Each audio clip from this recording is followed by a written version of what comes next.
yaitu Yesus. Ya, itu sudah terangkat ke surga juga. Yang apa itu tuh Nabi Elia tercatat di 2 Raja-Raja pasal 2 ayat 11, dan Yesus tercatat di Lukas 24 ayat 15, di Markus 16 19. Itu dia terangkat ke surga, dan sampai saat ini jasadnya tidak ada di bumi. Nah, pertanyaan saya, yang membawa wahyu terus sahabat-sahabatnya sampai zaman sahabat-sahabatnya dan seterusnya, adakah yang sudah terangkat? Kalau ada, dalilnya di mana? Saya minta. Terima kasih. Oke, ya menarik ya yang Anda uraikan ini. Yang pertama, Yesus itu adalah jalan, kebenaran, hidup. Masya Allah. Terima kasih Anda sudah mengaku Yesus itu jalan. Dengan demikian, sebagai jalan dia sudah pasti bukan yang mati tergantung di atas salib. Kalau jalan mati hancur, tol berantakan, orang nggak bisa sampai ke tujuan. Kalau jembatannya, jalannya rusak. Kemudian Anda menyinggung Elia. Elia kalau Anda baca di dalam kitab 1 Raja-Raja 18 dari data nomor 41 sampai 46, Elia itu adalah orang yang sangat taat, beribadah kepada Elohim, sujud di dalam menyembah. Di dalam kemudian bencana seperti apapun, beliau tetap khusyuk menjalankan ketaatan doa kepada Tuhan pencipta langit dan bumi. Beliau sujud dalam beribadah. Beliau kemudian berbungkuk ke tanah untuk kemudian menyimpan wajahnya di antara kedua lututnya, supaya dia, si Elia ini, menghibah kepada Tuhan pencipta langit dan bumi. Rupa-rupanya orang yang kemudian sujud beribadah, bertekun di dalam berdoa kepada pencipta langit dan bumi, bisa naik ke langit. Begitu juga Yesus. Artinya, apa yang dipraktikkan hari ini oleh orang Islam sudah ada lebih dulu yang menjadi contoh, dan orang-orang ini terangkat ke langit. Sekarang zaman modern, sudah ada pilot, sudah ada rudal, ya, tapi belum ada penyembah Yesus yang naik ke langit ke surga. Belum ada orang yang nyanyi-nyanyi hari Minggu itu naik ke surga. Tapi kalau orang yang sujud, memohon kepada yang memiliki langit dan bumi, sudah ada contohnya. Itu satu. Saya hanya ingin mengatakan kepada saudara, kalau Anda mengaku Yesus itu adalah jalan, mustahil Anda menjadi Kristen. Karena jalan yang ditunjukkan oleh Yesus bukan ke gereja. Jalan yang ditunjukkan oleh Yesus itu adalah ke sinagoge, ibadah Sabat, kitabnya Tanakh, menyembah kepada Elohim, tidak menyembah kepada anak Maria bernama Kristus. Kalau Anda mengikuti jalan Yesus, mustahil Anda jadi Kristen, saudara. Anda pasti menjadi praktisi Torah. Kalau Anda menjadi praktisi Torah, Anda bersunat, Anda nggak makan babi, Anda nggak makan anjing, Anda tidak minum khamar, Anda tidak ke gereja, Anda tidak Kristen. Jalan yang ditunjukkan oleh Yesus adalah Shema Israel Adonai Eloheinu Adonai Ahad. Jangankan Bani Israel, kepada iblis aja Yesus ajarkan, Yesus perintahkan untuk menyembah kepada Elohim saja. Sedangkan Kristen adalah satu kekuatan kelompok anak keturunan Adam yang mencoba untuk memblokade pencipta langit dan bumi, yaitu Elohim, agar bukan dia saja yang Tuhan, tetapi Kristus juga Tuhan. Jadi kekuatan yang digalang oleh anak keturunan Adam separuh, yaitu Kristen, berkongkong-kongkong mereka untuk menyatukan kekuatan, mengkudeta pencipta langit dan bumi dengan melantik anak manusia yang bernama Kristus itu sebagai Tuhan. Mengangkat derajatnya sehakikat dengan Tuhan pencipta langit dan bumi. Ini hanya disifati oleh penganut ajaran setan. pencipta langit dan bumi itu tidak bisa diganggu gugat oleh siapapun. Mau dia manusia yang lahir tanpa ayah, tanpa ibu, tanpa kedua-duanya, mau dia yang membangkitkan orang mati, sapi mati, kambing mati, ular mati, kucing mati, mau dia yang bersunat pada hari ke-8, hari ke-9, hari ke-10, mau dia yang membuka mata orang melihat, orang buta, orang tuli, orang bisu, orang conge, orang sumbing, tidak ada peduli. Kekuatan pencipta langit dan bumi tidak akan pernah bisa diseterai oleh manusia. Meskipun namanya Kristus, Krastas, Spertus, Andrianus, tak ada manusia yang bisa setara dengan itu. Dan lagi-lagi Yesus mempersaksikan itu. Hidup kekal itu adalah mereka mengenal Engkau satu-satunya Elohim. Satu-satunya. Tak ada yang lain. Kamu Yesus gimana? Masa kamu enggak? Enggak. Aku hanya utusan. Titik. Jangan ditambahin, jangan dikurangin. Aku Mesias, aku utusan, aku rasul besar, aku nabi besar. Tapi bagi Bani Israel doang. Jangan ditambah-tambahin, apalagi diangkat menjadi Tuhan. Jangan. Jadi itu posisinya itu di situ, saudaraku. Jadi kalau kita berbicara mengenai keselamatan, maka poin yang diberikan kepada manusia oleh para nabi adalah mengimani Yesus yang lahir tanpa ayah, yang diberikan hikmat penginjilan kepada Bani Israel hanya sebagai rasul utusan Tuhan kepada Bani Israel. Titik. Percaya kepada keadaan itu, kata Yesus, hidup kekal itu adalah mereka mengenal Engkau satu-satunya Elohim dan mengenal aku sebagai utusan Elohim. Baru bisa mendapatkan hidup kekal. Ya mungkin Islam kagak, tetapi yang mau menghidupi dirinya hidup kekal menurut Yesus, percaya kepada dirinya sebagai utusan Tuhan dan percaya Tuhan Elohim satu-satunya Tuhan. Selesai. Itu kata Yesus. Kalau ada yang melebih-lebihkan itu, berarti itu sudah penyesat. Silakan. Oke, terima kasih ya, terima kasih. Tadi saudara mengatakan bahwa Elia taat karena dia taat khusyuk kepada Tuhannya. Nah, Anda juga mengatakan Yesus karena dia adalah jalan kebenaran, ya kan? Nah, apakah Tuhan Bapa tidak tahu kalau Yesus ini disembah sama orang, kok dia terangkat ke langit? Nah, tadi saya bertanya kepada saudara, seharusnya saudara tunjukkan kepada saya dong, ya kan? Dalilnya di saudara bagaimana untuk menguatkan keimanan kita semua seperti itu. Nah, seharusnya saudara tunjukkan. Nah, oke lah, kita bergeser lagi ke tempat. Menurut saudara saya tempat beribadah. Nah, itu saudara mungkin tidak sempat membaca di Yohanes 4, ya. Yohanes pasal 4 itu sama seperti yang dikatakan oleh perempuan Samaria yang ketemu Yesus di sumur itu, yaitu di ayat 20-nya, ya. Itu perkataan Bang Suma sama seperti itu. Nah ini padahal Yesus sudah berkata bahwa Allah itu roh dan barang siapa menyembah dia haruslah menyembahnya dalam roh dan kebenaran, ya. Jadi bukan bertempat lagi. Nah, tapi saya rasa mungkin saudara tidak membaca hal ini. Nah, kita bergeser lagi kepada Bani Israel yang tadi Bang Suma sempat bawa, yaitu Yesus diutus hanya untuk Bani Israel. Ya iya, pada saat itu Yesus kan bukan turunnya di Indonesia, tapi turunnya di Israel. Kalau Yesus diutus untuk semua bangsa, kan dia harus di mana-mana nih. Dia harus habis lahir di Israel, lahir lagi di bangsa yang lain. Kan kacau jadinya. Jadi kita berbicara sesuai fakta yang ada, ya. Akan tetapi ada satu perintah, pergilah dan jadikanlah semua bangsa muridku dan baptislah mereka dalam nama Bapa, Putra dan Roh Kudus. Nanti akan Bang Suma bilang, oh saya ini pengikut Kristus, saya pengikut Yesus yang sejati karena saya sunat. Sedangkan Bang Suma lupa kalau Yesus juga dibaptis. Dan perintahnya, seandainya kalau dia mengatakan pergilah sunatlah mereka dalam nama Bapa, Putra dan Roh Kudus, Kristen akan mengikuti itu. Terima kasih. Oke, baik. Inilah yang saya katakan bahwa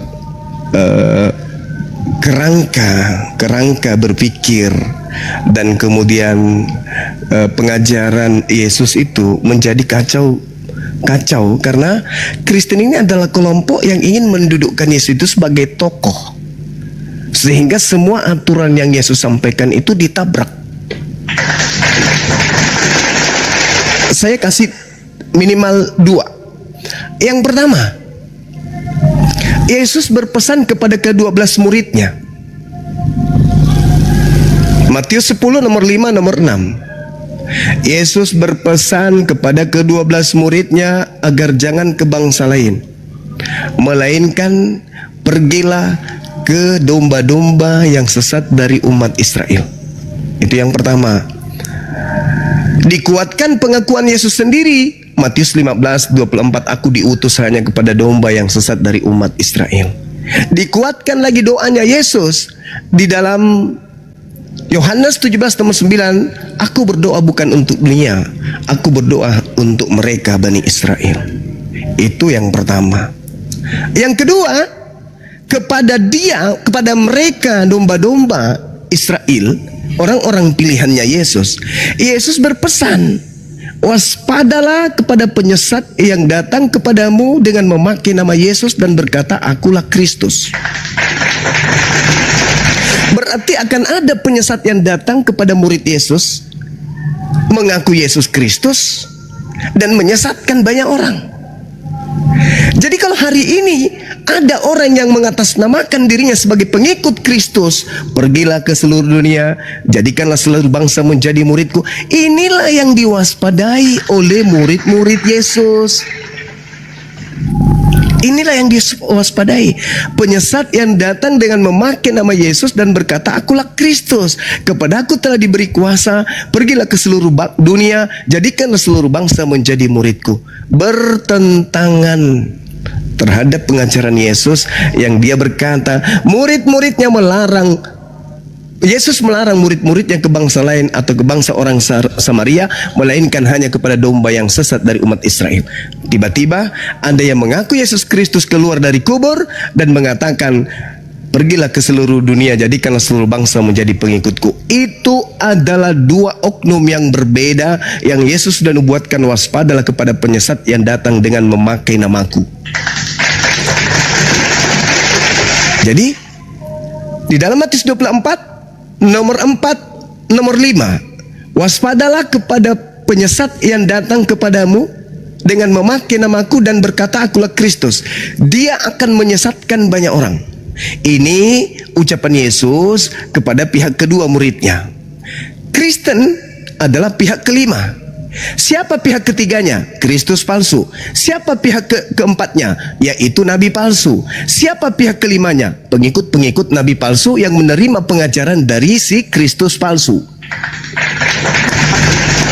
Jadi Yesus pihak pertama, Bani Israel muridnya, murid-murid pilihan adalah pihak kedua, kemudian Yesus palsu pihak ketiga, kemudian si Yesus palsu ini menunjuk rasulnya, menunjuk nabinya pihak keempat, dan nabinya kemudian memanggil semua bangsa menjadi pengikutnya. Pengikutnya ini adalah pihak kelima. Kristen pihak kelima, Paulus pihak keempat.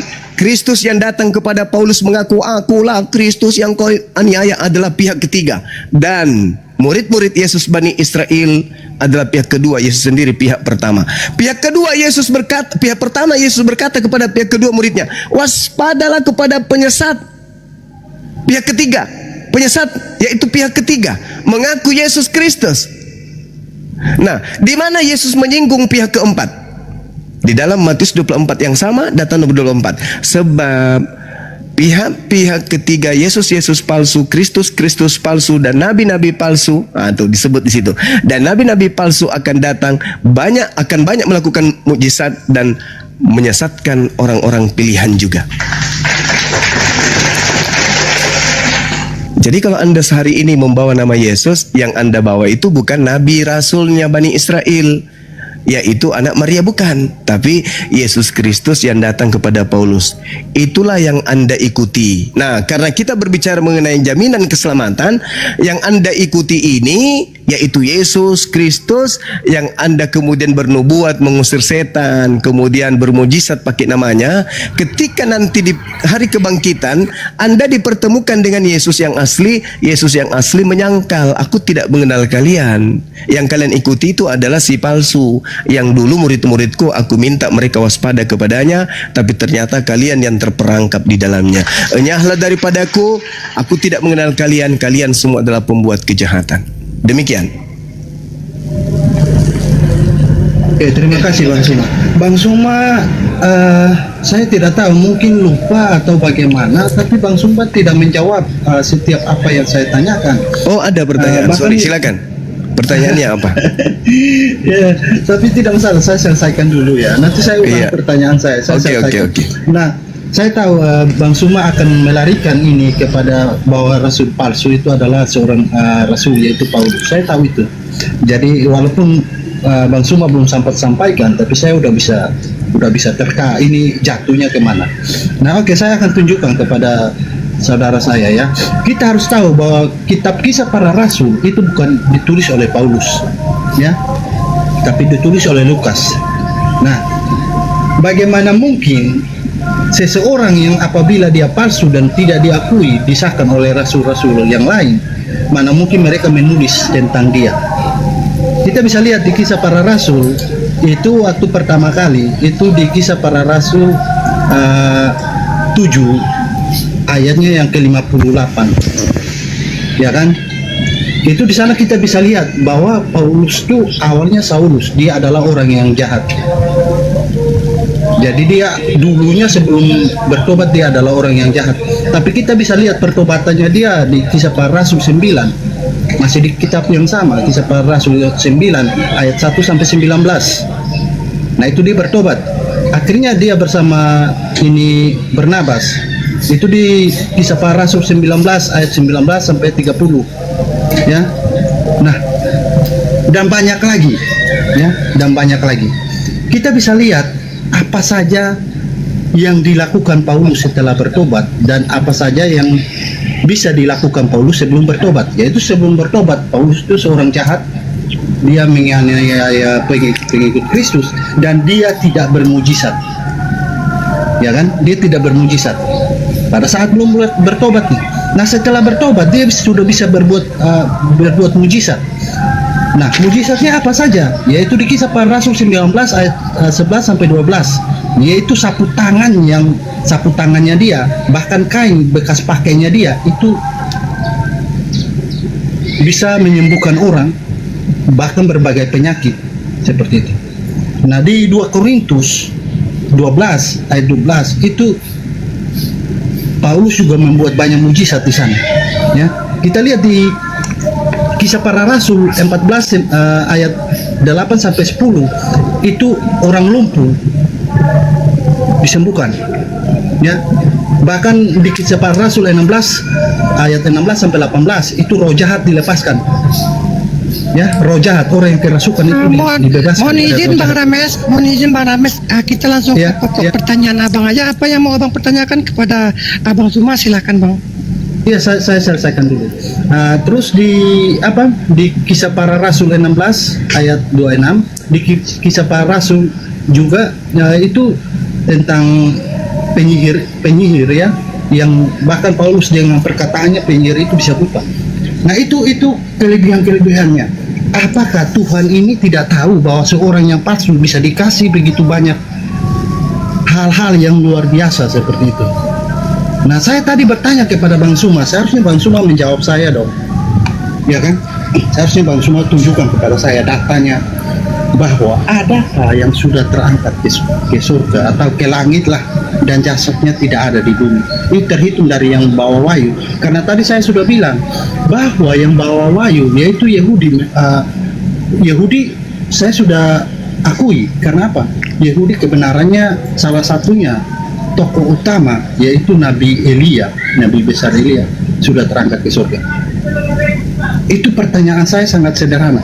Bahkan di Perjanjian Baru itu tokoh utamanya adalah yang kita kenal, Tuhan Yesus Kristus, dan dia sudah terangkat ke surga. Jasadnya juga tidak ada di bumi, dua jasad tidak ada, dan disaksikan Nah, saya minta saudara saya ini tunjukkan kepada saya, mulai dari yang bawa wahyu di Bapak Imani sampai ke zaman sahabat-sahabat dan seterusnya, adakah yang sudah terangkat ke surga atau ke langit dan jasadnya tidak ada di bumi?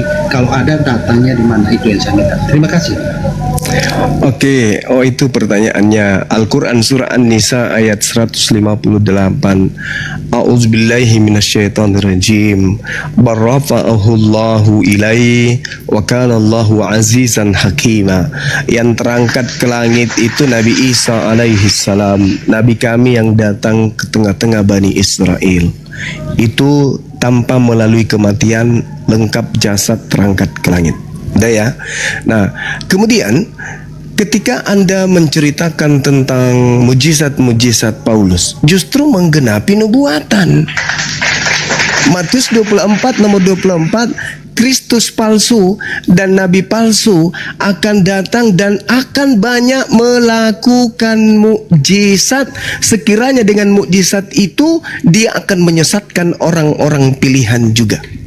Ingat saudara, ketika Anda bertanya kepada saya, apakah Allah itu tidak tahu? Bagaimana mungkin penyesat seperti dia ini kemudian diberikan kekuatan mujizat seperti itu? Ingat, jangankan Paulus, Yesus aja berapa kali kemudian ya dicoba dan diperlihatkan keluar biasaan iblis kepadanya. Yesus dibawa ke gunung yang paling tinggi. Apakah itu bukan satu mujizat? Mujizat dalam arti kata hal yang luar biasa. Dibawa kemudian di padang gurun, dibawa kemudian di atas bumbungan bait suci. Bahkan dikatakan iblis kepada Yesus, "Hei Yesus, kalau kau menyembahku, aku akan memberikan segala kemegahan dan kemuliaan dunia. Kuasa dunia akan aku berikan kepadamu, sebab aku berhak dan berkuasa memberikan kepada siapapun yang aku kehendaki." Itu kata iblis. Jadi kalau Yesus mengatakan, bukankah kami bermukjizat dengan memakai namamu? Artinya orang-orang yang diusir Yesus yang bermukjizat ini, itu adalah bermukjizat melakukan sesuatu yang luar biasa karena iblis bersamanya. Iblis itu jago, Bung. Yesus yang Anda tuhankan aja diobok-obok sama dia. Iblis mengatakan apa di dalam Lukas 4, Matius 4? Kalau kau menyembahku, kalau kau tunduk kepadaku, kalau kau serahkan dirimu kepadaku, maka segala kuasa dunia akan aku berikan kepadamu. Ayo.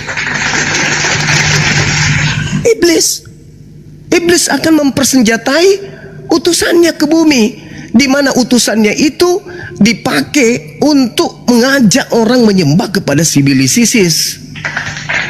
Jadi kamu jangan heran ketika Paulus kemudian banyak bermukjizat, itu justru menggenapi nubuatan si nabi palsu. Kalau Anda mengatakan dia bukan nabi, maaf, di dalam Kisah Para Rasul 13 nomor 1, Saulus itu nabi. Ada beberapa nabi di Antioquia, di antaranya adalah Saulus. Kenapa di situ disebut nabi oleh kitab saudara, oleh Lukas dalam catatannya Kisah Para Rasul? Ingat saudara, Lukas itu adalah asisten pribadinya Paulus. Di mana itu tertulis? Ya di kitab Anda sendiri. Apa yang diterangkan kemudian di sana?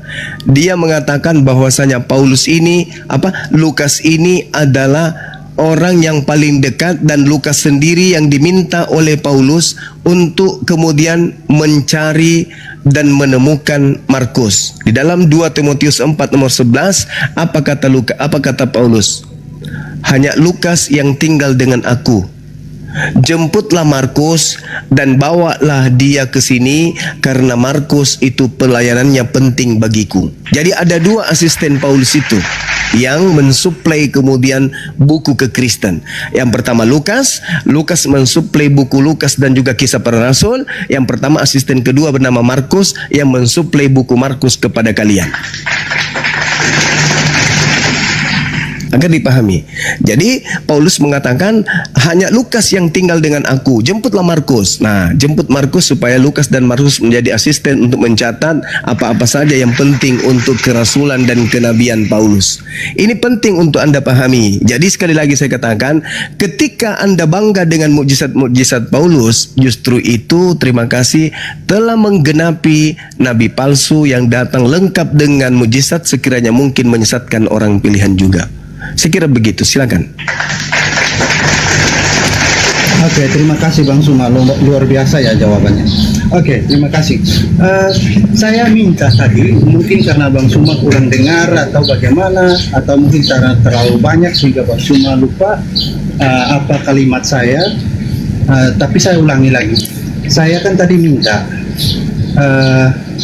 mulai dari yang membawa wahyu, tapi Bang Suma membawakan saya yaitu buktinya Isa. Nah, saya ingin tahu nih, antara Isa dengan yang membawa wahyu ini apakah sejaman, lebih dahulu atau sejaman atau bagaimana? Itu perlu saya tahu, atau mungkin setelah yang membawa wahyu ada baru Isa muncul atau bagaimana? Itu yang perlu saya tahu. Nah, itu poin pertama. Yang kedua, saudara mengatakan bahwa Rasul Paulus itu sudah menggenapi nubuatan bahwa akan datang penyesat-penyesat yang memakai nama Yesus seperti itu. Nah, tapi lagi-lagi saudara tidak bisa membuktikan hal itu secara clear ya, biar kita tahu semua. Nah, di satu sisi saudara harus tahu bahwa semua rasul dari ke-12 rasul itu mengakui kerasulan Paulus, ya. Nah, di suatu sisi saudara memakai perkataan Lukas untuk menjadi satu landasan kokoh untuk saudara membenarkan argumen saudara bahwa membuktikan bahwa Paulus ini adalah rasul palsu. Tapi di suatu sisi yang saya sampaikan itu perkataan Lukas juga dan saudara tidak mengakui hal itu. Itu bagaimana saudara? Oke, ini komitmennya bagaimana? Itu yang perlu saya tahu. Nah, itu saudara tolong clearkan dulu. Terima kasih. Oke, baik. Orang-orang Yahudi pada saat kemudian menolak Nabi kami, Nabi Isa alaihissalam, orang-orang Yahudi itu melakukan makar, melakukan tipu muslihat, melakukan kesaksian-kesaksian palsu demi untuk membunuh Nabi Isa alaihissalam.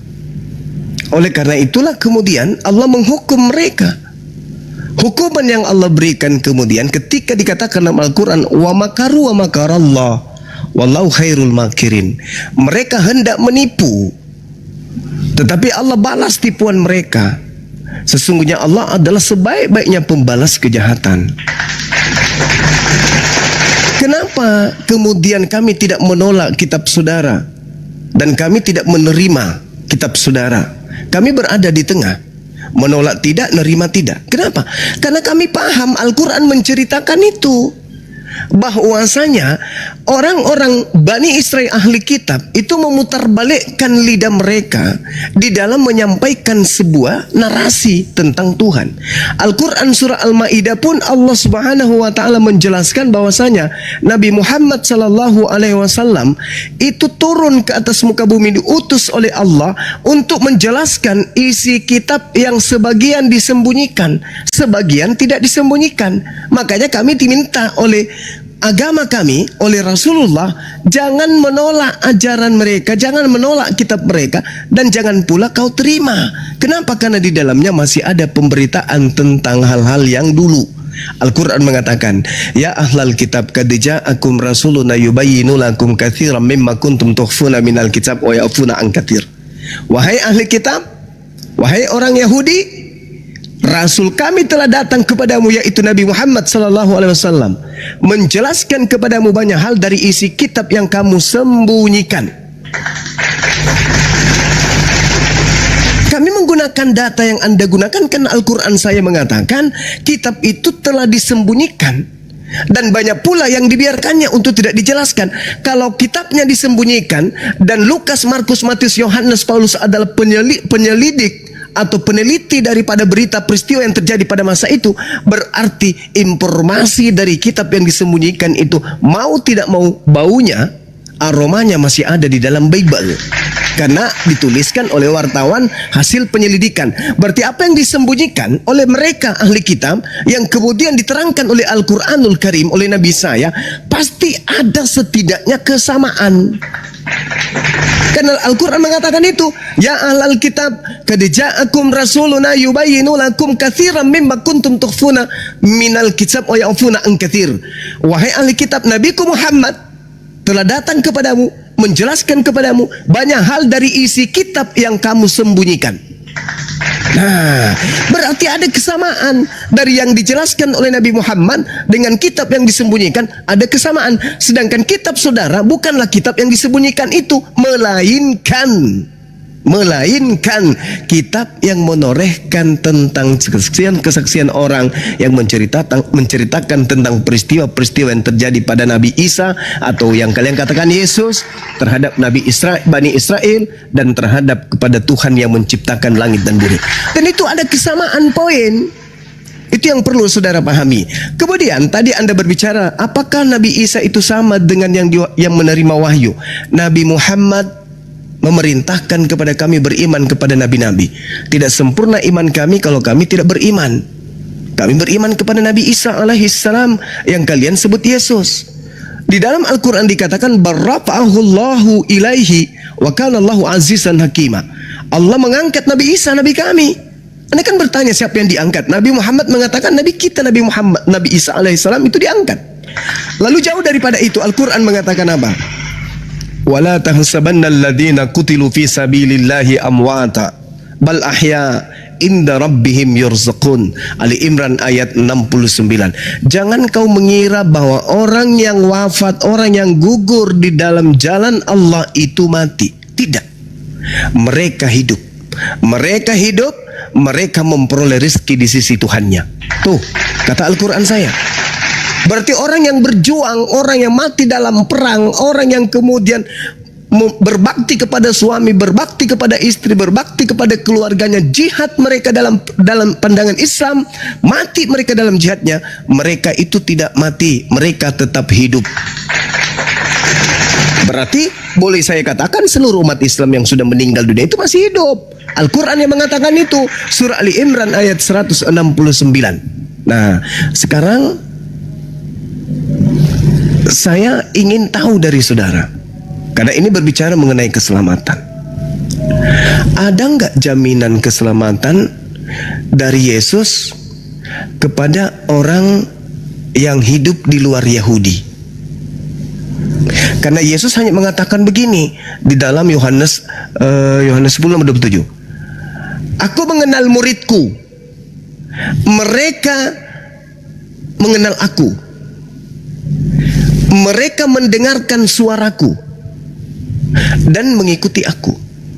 Orang Kristen ini apa satu sama dengan Yesus? Pernah mendengarkan suara Yesus? Perasaan Kristen ini muncul nanti dipatikan di abad keempat, Yesus mati di abad pertama di tahun 33. Adakah Kristen mendengarkan suara Yesus? Kurasa nggak ada.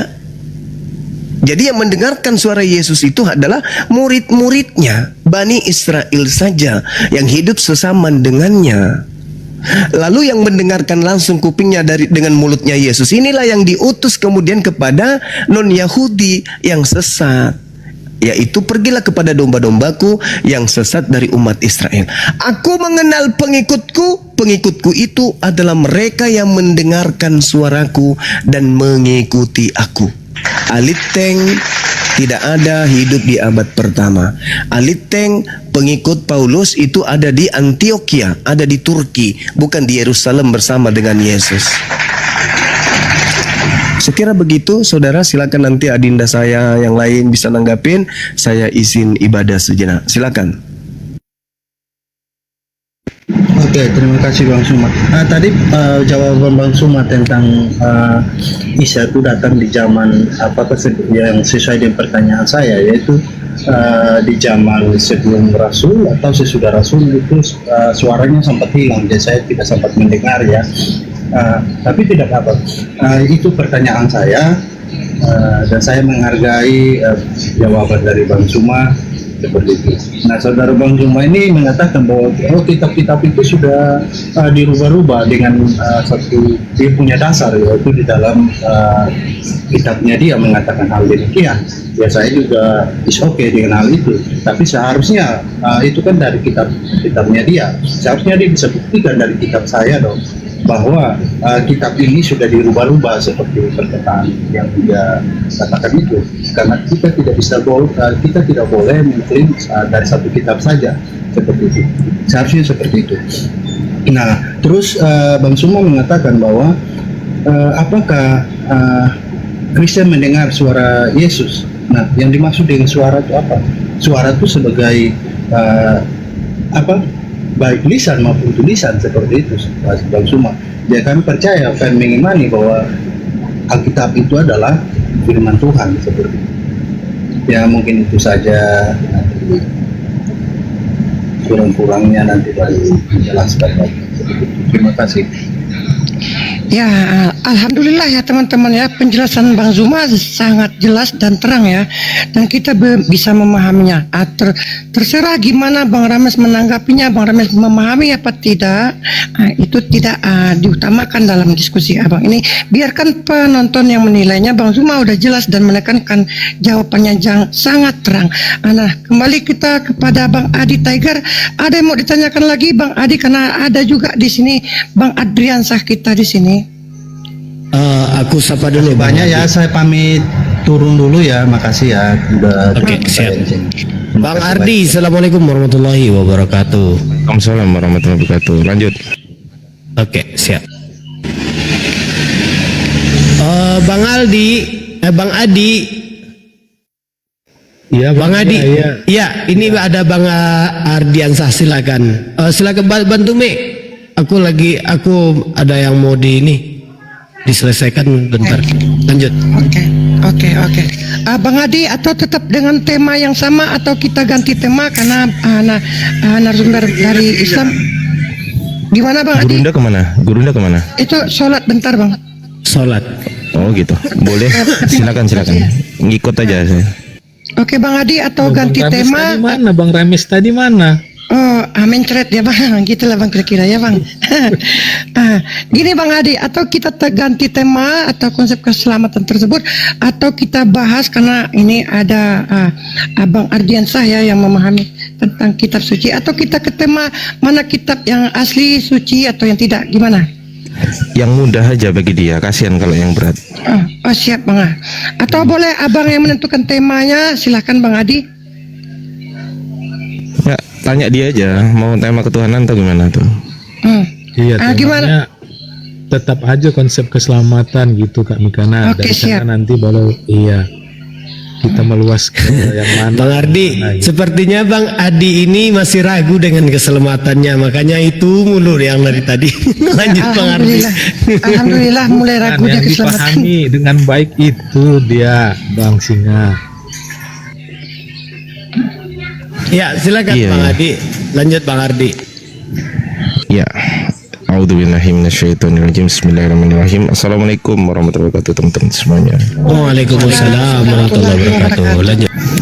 Berbicara mengenai konsep keselamatan, tentunya saya akan membawa ayat-ayat dari Al-Quran ya, karena konsep keselamatan Islam tuh sumbernya dari Allah Subhanahu wa taala, firman Allah Subhanahu wa taala yang ada di dalam Al-Quran. A'udzubillahi minasyaitonirrajim. Bismillahirrahmanirrahim. Innal ladzina kafaru min ahlil kitabi wal musyrikina fi nari jahannam khalidina fiha ulaika hum syarrul bariyah. Apa kata Allah di dalam surat Al-Bayyinah tersebut? Kata Allah, sungguh orang-orang yang kafir dari golongan ahli kitab dan orang-orang musyrik atau orang-orang yang menyekutukan Allah, ya musyrik ya, itu akan dimasukkan oleh Allah Subhanahu wa taala ke dalam neraka jahanam. Kata Allah gimana selanjutnya? Ulaika hum syarrul bariyah. Mereka itu adalah sejahat-jahatnya makhluk. Mereka itu kekal abadi. Fi nari jahannam khalidina fiha. Kekal Ingat, orang-orang kafir dari golongan ahli kitab ataupun orang-orang musyrik yang menyekutukan Allah Subhanahu wa taala atau yang menyembah selain Allah akan dihukumi kekal oleh Allah. Mau nggak mau, terima nggak terima, itulah konsekuensinya nanti.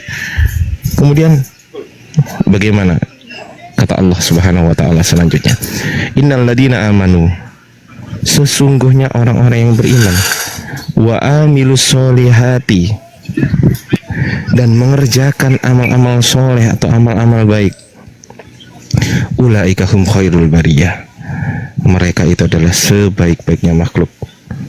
Dijawab sama Allah lagi, jazaohum 'inda rabbihim jannatu 'adnin tajri min tahtihal anharu khalidina fiha abada. Balasan mereka di sisi Tuhan mereka ialah surga Adnin yang mengalir sungai-sungai di bawahnya. Mereka kekal abadi selama-lamanya. Allah ridha terhadap mereka.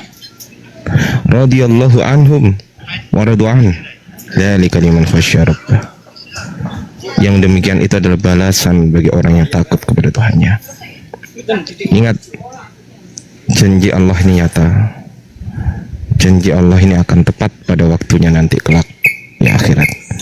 Sebelum Anda mengalami kematian, bertobatlah kepada Allah Subhanahu wa taala. Karena Yesus hanyalah jalan, akulah jalan keselamatan. Hanya jalan, bukan tujuan. Yesus hanya jalan. Jalan untuk siapa? Untuk Bani Israel. Matius 15:24. Dia diutus hanya kepada domba yang hilang dari umat Israel. Dari domba-domba yang hilang dari umat Israel. Dan Yesus melarang murid-muridnya untuk menyimpang ke jalan bangsa lain. Matius 10 nomor 5-6. Silakan Bang Adi. Ya, terima kasih Bang.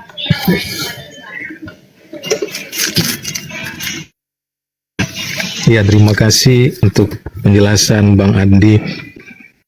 Ya, karena Abang telah menjelaskan konsep keselamatan menurut Al-Quran, saya juga akan menjelaskan konsep keselamatan menurut Alkitab. Jadi konsep keselamatan bentar Bang Adi, Bang Adi, bentar Bang Adi, mohon bentar Bang Adi, Bang Adi, dicari posisinya yang nggak enak lagi, udah mulai putus-putus suaranya ya.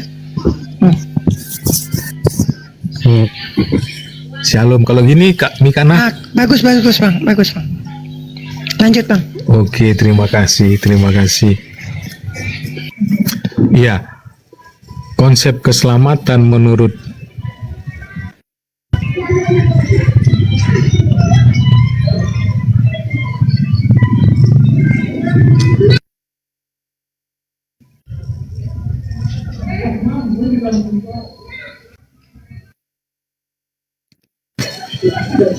ya, shalom.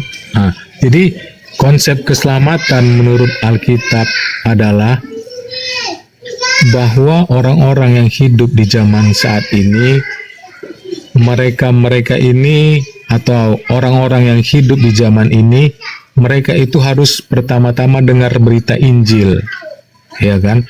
Dengan dengar berita Injil supaya mereka mengerti, memahami siapa Yesus. Karena siapa yang mau diselamatkan menurut ajaran Alkitab, dia harus percaya kepada Yesus. Seperti dikatakan di dalam kitab Markus pasal 16 ayat 16. Siapa yang percaya dan dibaptis akan diselamatkan. Tetapi siapa yang tidak percaya, mereka tidak akan diselamatkan. Jadi berbicara soal percaya di sini, percaya kepada Yesus adalah kita harus mengakui Yesus adalah Tuhan dan kita harus mengakui Yesus adalah Kristus. Dan biasanya hal-hal tersebut dirangkum dalam satu doa yang disebut dengan doa pengakuan iman. Setelah melakukan doa pengakuan iman, maka kita melakukan baptisan. Nah, dengan demikian kita memperoleh sebuah tiket ya untuk menuju keselamatan kekal ataupun kerajaan sorga itu. Tetapi ketika kita telah menerima tiket, namun kita tidak hidup dalam kebenaran-kebenaran, tiket itu bisa rusak atau diambil oleh Allah dan kita nggak berhak lagi masuk dalam kerajaan sorga. Jadi setelah kita percaya kepada Yesus, kita harus melakukan hal-hal yang baik, hal-hal yang benar sesuai dengan firman-firman Tuhan yang tertulis di dalam Alkitab. Gitu dia, Kak Mikana. Oke, selanjutnya Bang Adriansa, silakan ditanggapi Bang.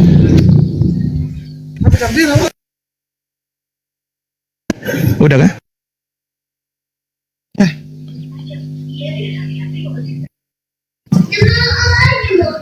Udah kah ini, Pak Adi?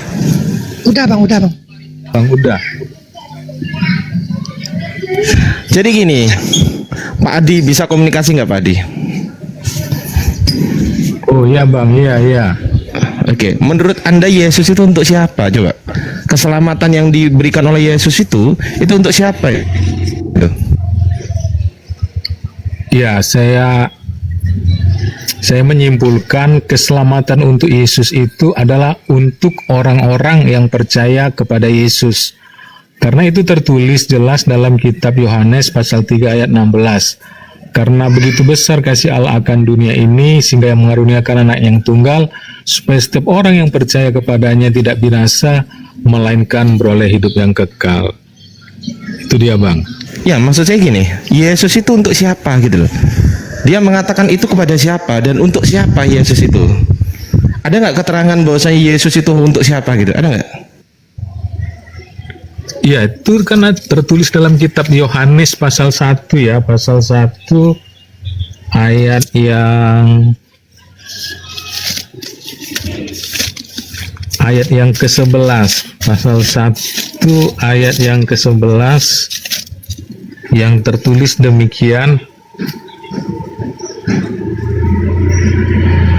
Ia datang kepada milik kepunyaannya, tetapi orang-orang kepunyaannya itu tidak menerimanya. Artinya di sini dia datang pertama-tama untuk Bani Israel, tetapi Bani Israel karena nggak mengenal dia, sebagian besar menolak dia. Gitu dia Bang. Coba dibaca di Matius 15:24. Coba dibaca dulu.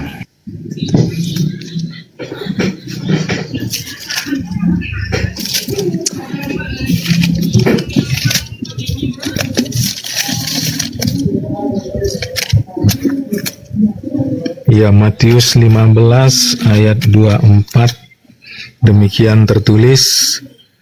Jawab Yesus, aku diutus hanya kepada domba-domba yang hilang dari umat Israel. Oke, pertanyaan saya, apa definisi hanya?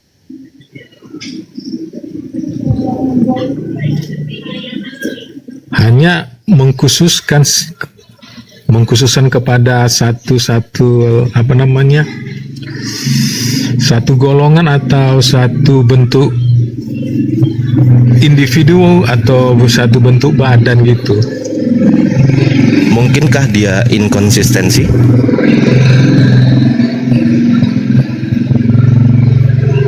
Ya kalau menurut saya enggak Bang, cuman kan gini, dalam Bible ini kan kita nggak bisa kadang menerjemahkan ayat-ayat itu sesuai dengan yang hanya tertulis. Kita perlu juga memahaminya menurut ayat-ayat yang lain yang menunjang ayat tersebut, seperti yang ada dalam ayat. Berarti kontradiksi kesimpulannya. Sebenarnya nggak kontradiksi, tapi saling melengkapi gitu. Kalau saling melengkapi, kalau saling melengkapi itu saling membantah nggak? Biasanya enggak Bang, biasanya. Oke, kalau tidak dibantah berarti Matius 15:24 itu mau dibantah nggak? Enggak, maksudnya dilengkapi dengan Yohanes pasal 3 ayat 16 tadi kan? Bukan itu pertanyaan saya. Pertanyaan saya bukan itu. Matius 15:24 itu mau dibantah atau mau dibantah atau enggak itu? Matius 15:24. Kalau saya bilang mau dijelaskan gitu aja bang. Kalau membantah kayak mana ya? Dijelaskan itu menggugurkan isi dari Matius 15:24 atau tidak menggugurkan?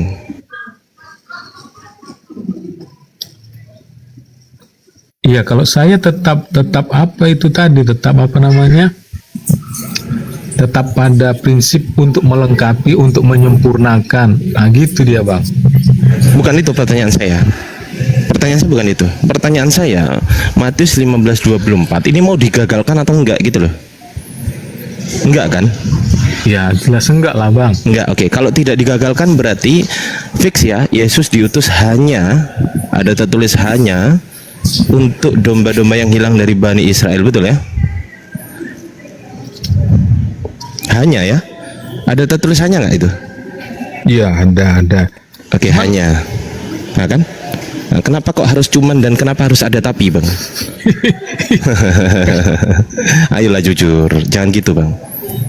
Ayo Iya, jujur. karena kan butuh penjelasan. Sederhananya kan gitu dia, Bang. Itu sudah sangat jelas, itu gamblang sekali itu penjelasan Yesus itu. Gini, itu yang diterangkan oleh Yesus itu sudah sangat jelas. Semua orang udah ngerti itu. Aku diutus hanya untuk domba-domba yang hilang dari umat Israel. Semua orang udah tahu itu. Itu. Tapi kan ada ayat selanjutnya, Bang. Ayat selanjutnya membantah ayat itu nggak? Kalau membantah ayat itu berarti kita simpulkan dia tidak konsisten. Tapi kalau ayat itu untuk menjelaskan, misal ada ayat lain untuk menjelaskan, tetapi bukan untuk membantah ayat itu, oke, clear kita. Berarti tetap kan ayat itu, betul nggak? Iya, betul. Ya sudah. Kalau tetap berarti saya tanya sekarang, Yesus untuk Bani Israel atau bukan? Iya, Bani Israel. Oke, pertanyaan saya, ada berapa suku Bani Israel? 12. Anda termasuk yang mana?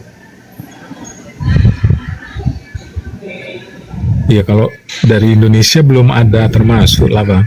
Oke, berarti Anda tidak termasuk yang dimaksud oleh Yesus ya? Iya, dalam ayat tersebut. Ya, betul.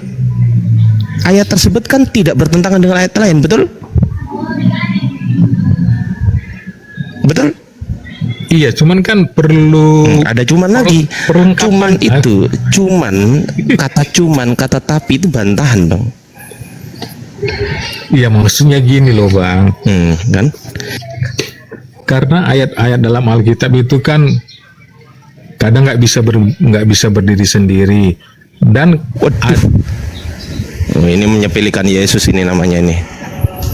ini apa ini? Aduh. Rembet kemana, Pak? Coba dibaca untuk menguatkan, coba baca Matius 10 ayat 5 sampai 6. Coba dibaca.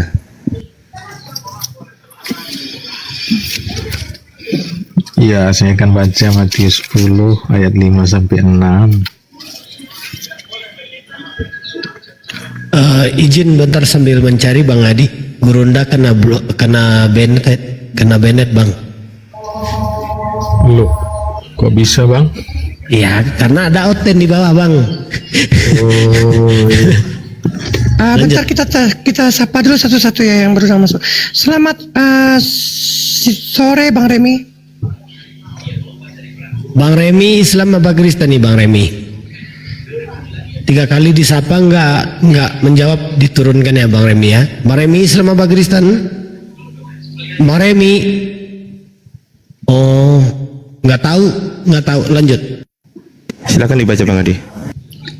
Iya, saya akan baca, Bang, ya. Matius 10 ayat 5 dan 6. Demikianlah firman Tuhan.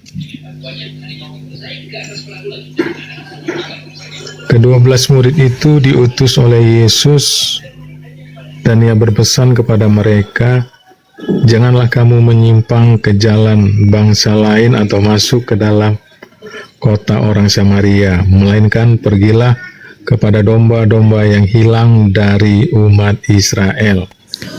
Ada kata larangan nggak di situ? Iya, ada, Bang. Apa larangannya? Jangan kepada bangsa-bangsa lain. Siapa yang disuruh itu? Murid-murid Yesus yang terpilih. Ya, janganlah. Ada kata larangan, janganlah, betul? Iya. Oke. Berarti kesimpulannya dengan didukung ayat lain juga. Kesimpulannya Yesus diutus bukan untuk bangsa lain, tetapi hanya kepada domba yang hilang dari umat Israel. Ingat, di situ ada domba yang hilang. Domba yang hilang dari umat Israel. Domba itu apa? Domba itu Bani Israel. Anda bukan termasuk domba, Bung. Anda tidak termasuk yang disebut Yesus. Anda bukan Bani Israel. Anda tidak termasuk dalam jalan keselamatan yang disediakan oleh Yesus. Kenapa? Karena sudah dimateraikan oleh Yesus untuk selamat. Di mana ayatnya? Coba baca Wahyu 7 nomor 4, Bang. Silakan Bang Adi.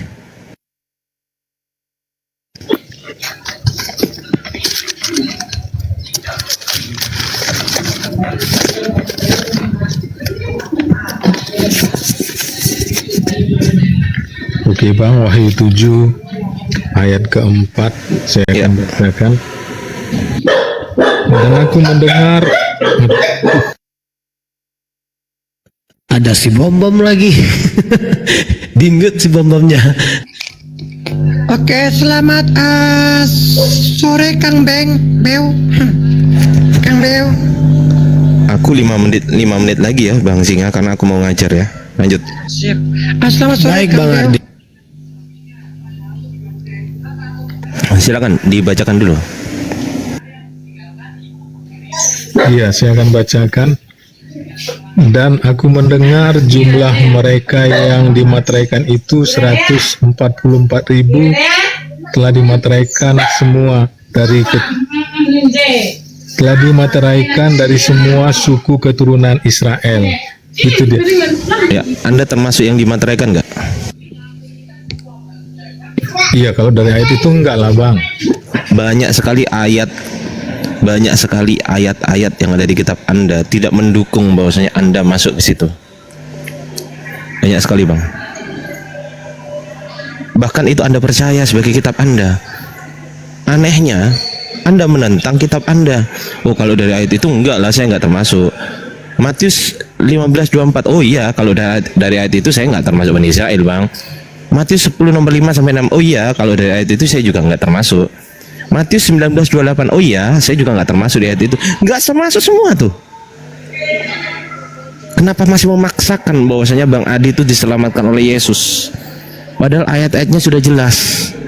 Makanya kenapa Bible itu isinya kontradiksi. Yang satu mengatakan A, yang satu mengatakan B. Kalau tidak kontradiksi, berarti kesimpulannya linier. Apa yang linier? Gak ada.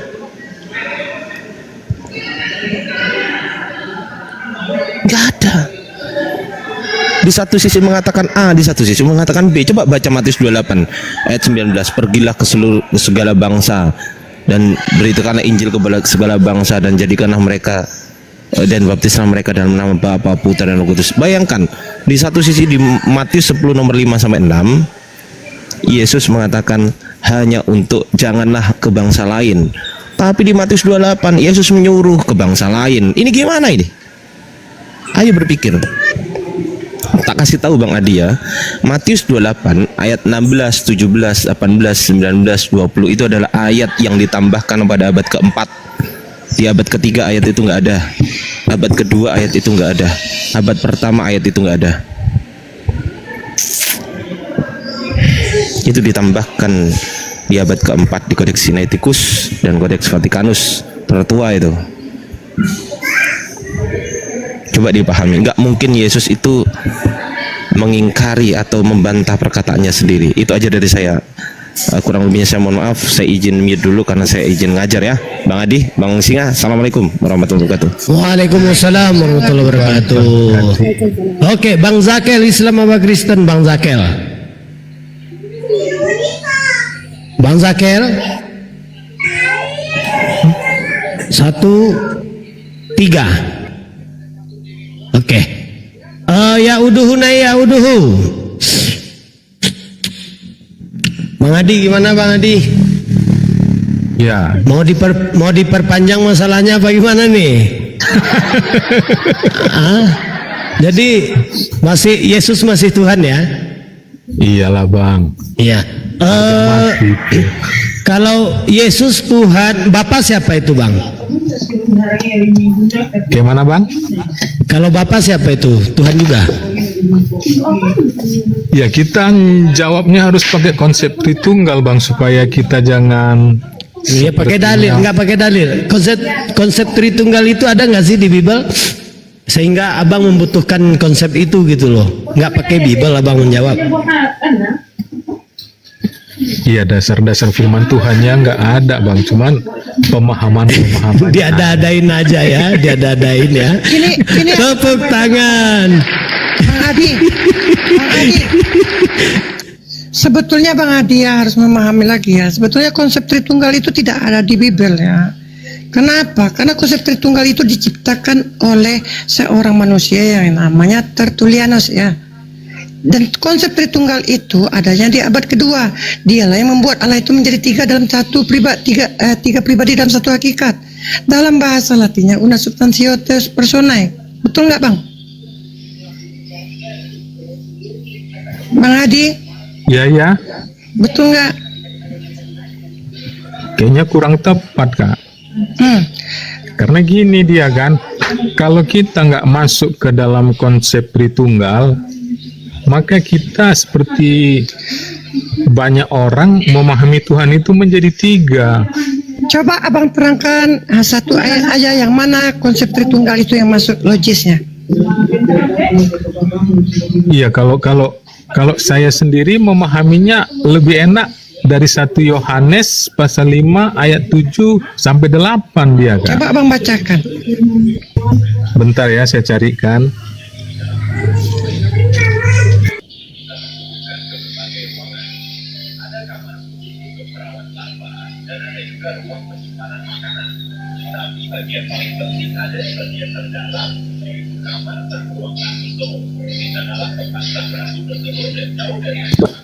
Kok maunya Bang Adi ya menuankan anak manusia gitu Bang Adi? Aku heran, aku kalau nggak berfriend sama kamu Bang nggak bakal ku kasih tahu itu Bang. Kasih. Beneran Bang. Emang apa sih keuntungannya gitu loh? Malah kerugian yang ada Bang. Iya itu Tuhan tadi Bang. Buat Tuhan mengerti itu kan itu. Ya mungkin abang juga dibuat mengerti oleh yang abang yakini sebagai Allah itu seperti yang abang yakini sekarang. Jadi silakan dijawab Mikana tadi dulu bentar. Jawab Mikana dulu bentar. Oke Bang.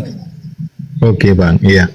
Jadi saya akan bacakan 1 Yohanes pasal 5 ayat 7 sampai 8. Sebab ada 3 yang memberi kesaksian di dalam sorga, Bapa, Firman, dan Roh Kudus, dan ketiganya adalah satu.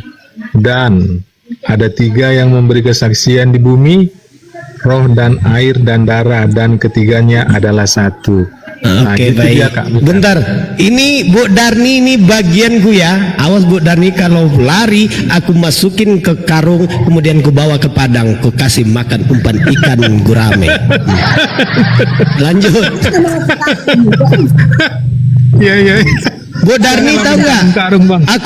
Aku sering ngasih nyiptain lagu loh buat Bu Darni, lagu Tumhiho. Nanti aku nyanyiin aman. Bang Singa lanjutlah dulu ya. Aku pun tunda kerja aku ini ya. Tadi Lanjut. dulu. Aku lanjut kerja dulu ya teman-teman ya. Terima Iya, kasih. lanjut. Aku sendiri nih. Hilang. Parah ini. Jadi gimana? Bapak tadi siapa menurut abang nih? Menurut Bang Adi. Tunggu bentar ya Bu Darni ya. Nanti kita bahas. Iya. Ya, oke. Gimana? Ya kalau kita mau menjawab pertanyaan abang tersebut, ya kalau saya sendiri saya harus menjawab ke dalam konsep Tritunggal kan, karena di sanalah jawaban yang baik dan tepat bisa kita berikan. Nah, dalam Tritunggal ya kan Allah itu adalah hakikat.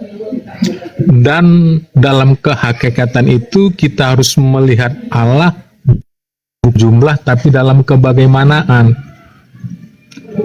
Nah, dan dalam kebagaimanaan inilah, ya kan? Bentar aku sebelum turun